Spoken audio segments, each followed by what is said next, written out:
Bon début d'après-midi, milieu d'après-midi.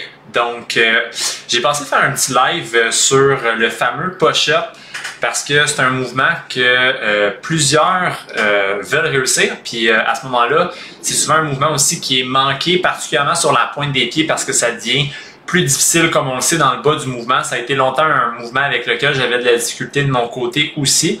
Donc, cette semaine, il y a la question qui a été posée au sein de la team Gaia par rapport à quoi faire si je suis pas capable de faire des push-ups sur la pointe des pieds, par quoi je devrais ajuster. Puis, dans le fond, je te montre exactement la réponse que j'ai donnée, puis qui est, selon moi, une des solutions les plus faciles, simples et efficaces à mettre en place pour travailler tes push-ups. Donc, ce qu'on veut, c'est le moins possible, c'est de modifier le push-up pour le faire sur les genoux, puis encore moins de modifier l'exercice du push-up pour un autre exercice. Parce que pour devenir bon dans le push-up, il faut travailler le push-up, puis c'est vrai pour la pointe des pieds également. Fait que, ce qu'on va vouloir faire, tout simplement, c'est de mettre de l'assistance là où ça devient le plus difficile dans le mouvement, c'est-à-dire dans le bas du mouvement. Fait que si vous avez accès, évidemment, à un long élastique, puis que ce long élastique-là, vous pouvez l'attacher sur des pins. C'est ça qui va être dans le fond le plus simple qu'on peut voir juste ici sur la capture, sur la vidéo YouTube qui ne charge pas, mais bon, on a quand même l'image, fait que c'est ça qui compte le plus.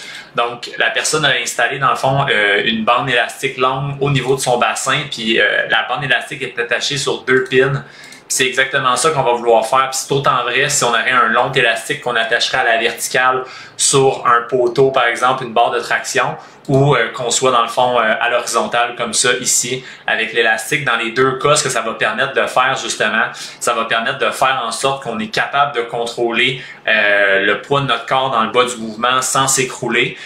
Puis à travers le temps, ce qu'on va vouloir faire tout simplement, c'est de réduire l'assistance fournie par la bande élastique jusqu'à un certain point où notre force relative au poids de notre corps soit assez développée pour qu'on n'ait plus besoin d'élastique puis qu'on le fasse seulement avec notre propre poids finalement, puis qu'on avance vers des variantes de push-up plus avancées.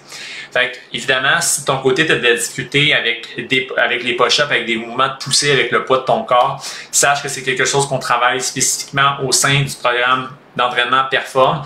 Puis évidemment, ce que je t'ai montré aujourd'hui, si de ton côté tu as des questions supplémentaires par rapport au push-up ou à n'importe quel mouvement, n'hésite pas à les poser, ça va me faire vraiment plaisir d'y répondre. Puis sur ce, on se voit dans un prochain live.